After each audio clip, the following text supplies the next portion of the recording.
Good evening అండి. Okay, Shekhar Reddy గారు, ఏంటి సజ్జల గారి వ్యవహారం? వాళ్ళు కుటుంబీకులు ఏదో అటవీ భూమిని 52 ఎకరాలు కబ్జా చేశారు, దీని మీద విచారణకి ఆదేశించారట పవన్ కళ్యాణ్ గారు, అటవీ శాఖ మంత్రిగా, పర్యావరణ శాఖ మంత్రిగా ఆయన.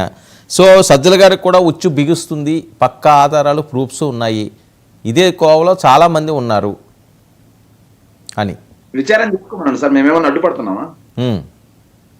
విచారణ చేసుకోమని చెప్తున్నాం కదా.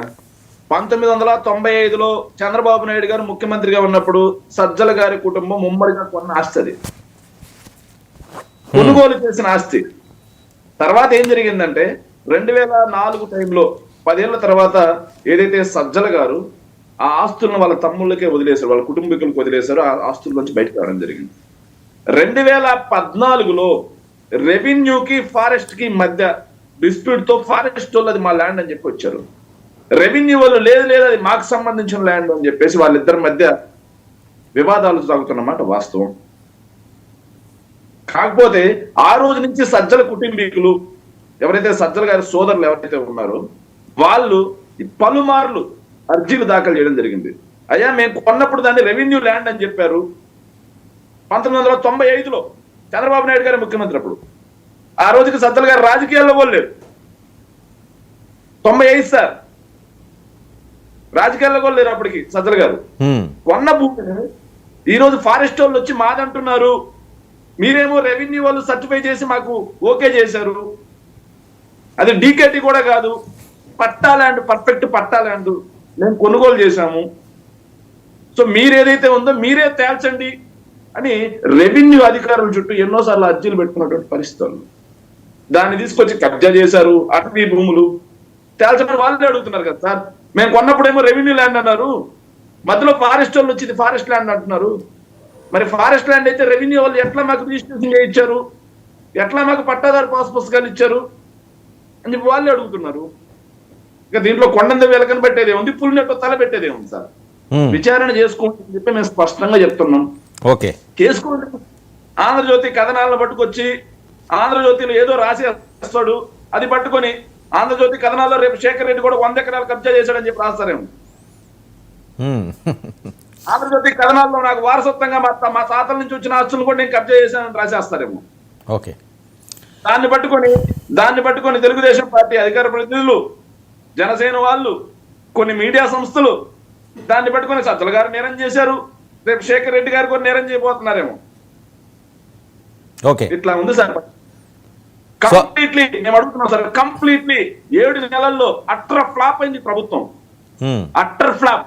నిన్న మంత్రివర్గ మీటింగ్ లో కూడా సూపర్ 6 హామీల ఊసే లేకుండా పోయింది ప్రభుత్వానికి. వాటన్నిటి నుంచి ప్రజల్ని డైవర్ట్ చేయడం కోసం. కీర్తన గారు ఒక్క నిమిషం, కీర్తన గారు మీరు సిగ్నల్లోకి రావాల్సి ఉంటుందండి, ఫ్రీజ్ అవుతున్నట్టున్నది మీ వీడియో. ఎస్, నెలకొక అంశం అండి, ప్రతి నెల ఒక్కొక్క అంశం. మొదటగా ఏం తీసుకొస్తారు? తిరుమల లడ్డు అంటారు. తిరుమలలో అనుమతులు లేకుండా పప్పులు నడిపిస్తే, అనుమతులు లేకుండా క్లబ్బులు నడిపిస్తే తిరుపతిలో ఆయన మాత్రం వెళ్ళి మెట్లు గడగరు, సనాతని అంటారు. డైవర్షన్ పాలిటిక్స్ సార్ ఇవన్నీ. కీర్తన గారు కూడా ఒక విషయం చెప్పాలి. ఆయనేమో సనాతన ధర్మం అంటున్నారు, జన సైనికులు ఏమో రేవు పార్టీలు నడిపిస్తా ఉన్నారు. సనాతన ధర్మంలో రేవు పార్టీలు కూడా ఒక భాగమా అండి? రాష్ట్ర ప్రజలు అడుగుతున్నారు సార్, సనాతన ధర్మంలో రేవు పార్టీలు కూడా ఒక అంతర్భాగమా అని చెప్పి. సార్ మేము అడుగుతున్నాం సార్, ఏదైతే పవన్ కళ్యాణ్ గారు గొప్ప నాయకుడు అయ్యారు, అతిపెద్ద నాయకుడు అయ్యారు, జాతీయ నాయకుడు అయ్యారు, రాష్ట్ర ప్రజలు అందరి మన్ననలు పొందుతున్నారు అంటారు. మంచిదే సార్, నాయకుడిగా ఆయన ఎదగడం కూడా మేము కోరుకుంటున్నాం, కాదనట్లా ఎవరు ఎదుగుదలని మనం కోరుకోకుండా వాళ్ళని తొక్కేయాలని ఆశ ఉండదు. కానీ మేము చెప్తున్నాం సార్, ఈ ప్రజలందరూ మిమ్మల్ని నాయకుడిగా ఎందుకు నిలబెట్టారు అనేది ఆత్మ పరిశీలన చేసుకున్నారా? సూపర్ 6 హామీలకి మీరు హామీ అంటేనే కదా జన సైనికులు, వీర మహిళలు వాళ్ళందరూ పనిచేస్తేనే కదా ప్రజలు మీకు నమ్మి ఓట్లేసింది.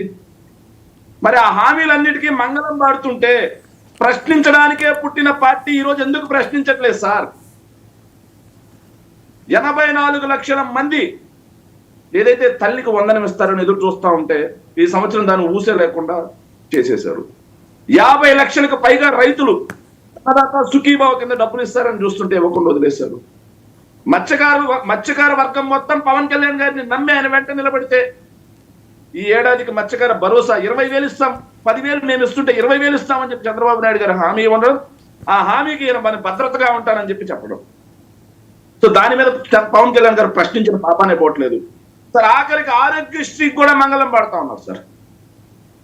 ట్రస్ట్ గా ఉన్నటువంటి ఆరోగ్యశ్రీని బీమా కంపెనీలకు అప్పచెప్తున్నారు, ప్రైవేట్ పరం. రైట్, ఓకే, ఒక్క నిమిషం అండి, ఒక్క నిమిషం. ఒక్క నిమిషం, మరి ప్రశ్నిస్తానన్న పవన్ కళ్యాణ్ గారు ఎక్కడికి పోయారు? అదే అదే అదే కీర్తన గారు, కీర్తన గారు 1 minute సార్. సరస్వతి భూముల్లో కూడా, సరస్వతి పవర్ కి సంబంధించిన భూముల్లో కూడా అటవీ భూములు ఉన్నాయి, ఏదైతే ప్రజల దగ్గర నుంచి లాగేసుకున్నారని చెప్పి పవన్ కళ్యాణ్ గారు కారెక్ట్ పోయారు. మళ్ళీ అడిగి కారెక్ట్ ఇట్లా చెప్పి తీసుకున్నారు. కానీ అక్కడ రెవెన్యూ ఆఫీసర్స్, ఫారెస్ట్ ఆఫీసర్స్ తేల్చిందేంటి? 1 సెంట్ కూడా ఫారెస్ట్ భూమి లేదని తేల్చారు. ఆ రోజు కూడా ఇలాగే మాట్లాడారు.